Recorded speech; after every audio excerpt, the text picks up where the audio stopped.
But she said, threw out, you know, on the 0.1% chance that this is something like rabies, keep the kids and other animals away. All right. Hey y'all. Hey. We are getting ready.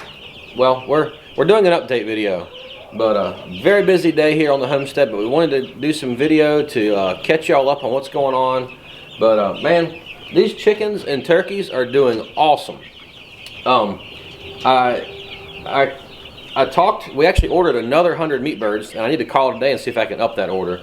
But we are selling meat birds. People are buying.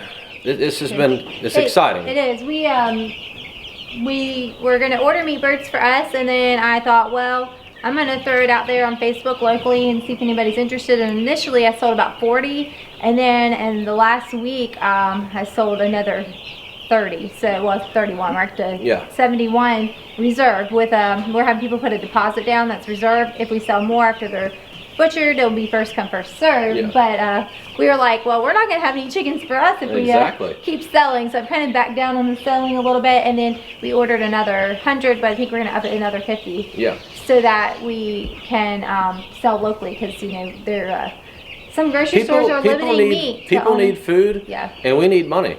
So, hey, it works out. This is what we want to do. We want to farm, make a living farming. Yeah. So it works out, and like I said, grocery stores are, a lot of places I've heard they're limiting to 2 packs of meat total, like any kind of meat. Crazy.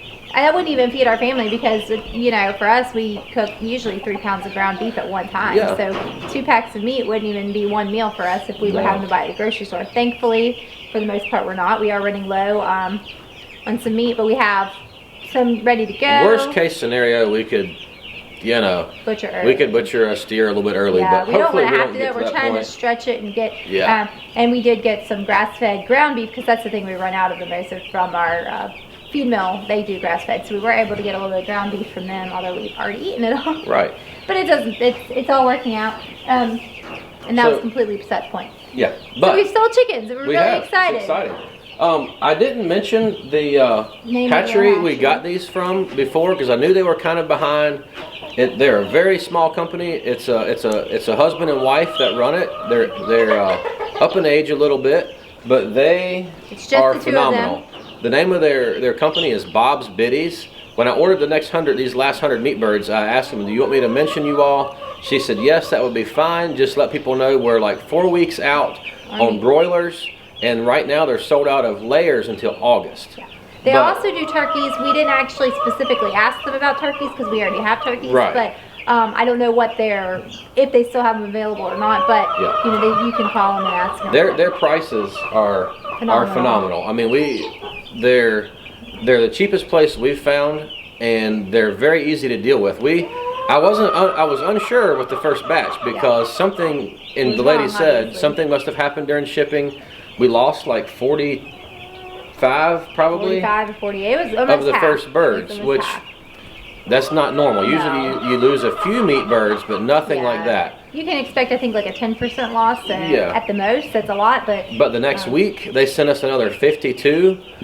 None of them died. No, None of them have when died. We got them, they were completely just alert and spry. So I would not hesitate to order again. In fact, I did already, and I'm going to call today and add to the order. Yep. So, but if y'all are looking for chickens, they do have a website. Yep, Jenna, you have to call to order, because they don't even have a website you order from. You call them, place your order, they bill you a square. It's super simple, but they're just a couple making a living selling chickens. It's great to be able to support, you know, small business, especially in these times when things are kind of crazy. So we're excited about that. But anyway, they're doing great. The turkeys are doing great. Overall, I counted everything, and we are at exactly 100 meat birds and 10 turkeys. We lost 2 turkeys initially, and we lost all those chickens before, but all of the ones they sent the second batch are alive. So we ended up with right at 100. Yeah, you should have seen me trying to count them. I put a partition. I've got them all to one side, which was feet in and of itself. And then once I had them all on the one side, I realized that this is solid and I couldn't catch them. So then I had to pull the divider out and run them all back to that side. wow, the kids were here. It was good. So then we put the divider in. So then I'm counting them, and I opened this in, and I'm like running back and forth. And then I was like, so then we took the divider and slowly scooted it like that part that way, so I could just count them from here and put them straight down to the other side. It was pretty funny. I wish I had recorded it. And this brooder works great. This is our best brooder we've ever had. I'm glad I added the legs to it. It makes a huge difference. Oh, yeah. And the other thing, the people that we ordered the chickens from told me to use peat moss rather than wood chips or pine shavings. I'm going to tell you, we've had them for what, 2 weeks, 2.5 weeks? Yeah. And I haven't changed it yet. There's no smell. I mean, it's like, I don't know. Scratching it, yeah. Well, what she told me is the smell will be way less. You won't have to clean it as often. And they will, that's funny. And they will learn to scratch a lot better. And I mean, it's the truth. I mean, the kids catch bugs and stick bugs down in here. And the turkeys are really like after it. The chickens do some, but the turkeys are really, so I have my finger here and the turkeys pick my finger. Nice. But yeah, the peat moss has been great. It's worked really well. Our other chickens that we got in guineas are looking good and great. We ended up losing, did we lose Silky? Kylie, what did we lose? Silky. We lost one Silky and a Bantam, right? And a Guinea. Was that it? Yeah. So no, we lost 2 Polish. Oh, we lost 2 Polish, but Polish are finicky. But overall, they've done pretty good. We saw 4 Guineas, the 4 olive eggers, and a couple other random fancy chickens. All right, so I know you all have been waiting to hear about Gertie, and we will give you an update. So let's go. Here she is. Obviously, this is not normal, but she's stretching. Yeah.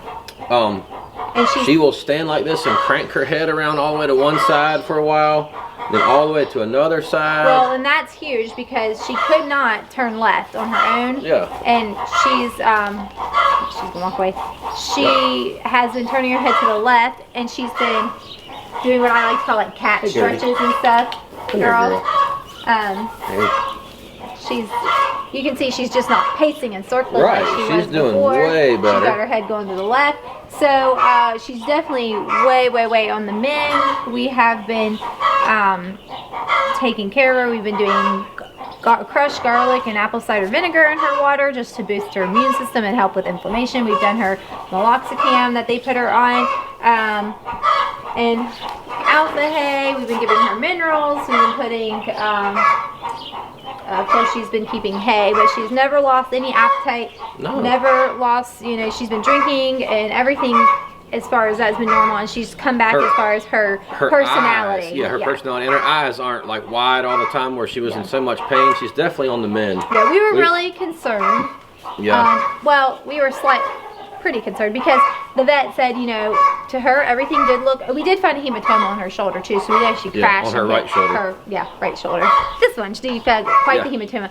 But the vet did say, it definitely, she felt like it was a spinal injury up in the C1, 2, 3, that area. But she said throughout, on the 0.1% chance that this is something like rabies, keep the kids and other animals away. Just, you don't want to have to do any kind of post-exposure shots or whatever, all that crazy stuff. I was like, oh my goodness. She wasn't displaying any symptoms of that, but she said anytime other than neurological. And she said, but that went right with being hitting her head or twisting her neck, whatever she did exactly. So she said really it's not a big concern, but just on the safe side, keep everybody away. So we had her in the stall, and she wasn't, she said we would know in a few days if she got worse, which she was improving, so we knew she didn't have anything else.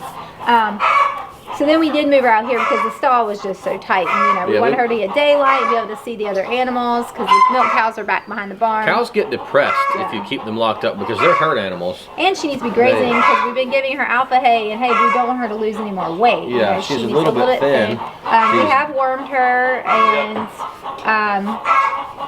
she's been laying down. Yeah, she's been, and that was another thing. She'd started laying down and getting up, which for several days she could not lay down because of her. She was in so much pain. So I think we are gonna, now that we're a week out, obviously there's no clinical signs of any illness, so I think we're gonna go ahead and let her out with Clary and Cookie, the 2 milk cows, so she can get some interaction. So she can stay close to the barn, but still be with some cow and graze and get some grass, and see how she does going up and down the hills and stuff like that. So anyway, we knew that y'all were probably anxiously awaiting an update on her. And I lost a couple nights of sleep last weekend over it. You did. I really was pretty worried about her. She was worried about what if it's rabies, and then I'd had my hands all in her mouth. But you didn't have any wounds, so... Well, I mean, I always have scabs and stuff on my hands. So it was the whole, what's the risk involved, and, you know... but we don't have rabies. No, we don't have rabies. Hallelujah. But I think Gertie is going to be 100% fine. And obviously I was worried about her too, because rabies for the animal would have been fatal. You know, for humans, if you get it, I mean, and they don't treat you for it, then it's fatal. But if you know you've been exposed, you can take precautions, but those precautions are not pleasant. And they run high risks of side effects as well. So, but that's all beside the point, because she's fine. Yep. She's going to be fine. But absolutely. Anyway, so we'll let her out, and you want to go ahead and let her out now? Or wait. Let me wait till I give her alpha hay. Oh yeah, she hasn't eaten her alpha hay this morning. Okay. Alright, she's still eating, so we're not letting her out just yet. We did double check her temperature to make sure she didn't act like she was sick or had a fever, but if we're going to let her out, just wanted to be safe, and she's perfect. But I wanted to tell you, just so you could get a little perspective, the medication that she's been on is called naloxone, but it's also a human medication. It's basically super strength ibuprofen. Yep. It's a prescription strength ibuprofen. It's an NSAID. So when the vet came, we had a couple of doses of the pills left, and she only had a dose or two with her. She was run out, so she said she left us with what she had, and she said, I can either order some, or because it's a human medicine, I can call into a local pharmacy. We said, well, see if you can call into the pharmacy first, so we can just go get it. Otherwise, it would be, you know, it was going to be mid this past week. I think you got it yesterday, didn't you? Yeah, we got it yesterday, which was Thursday. Today's Friday.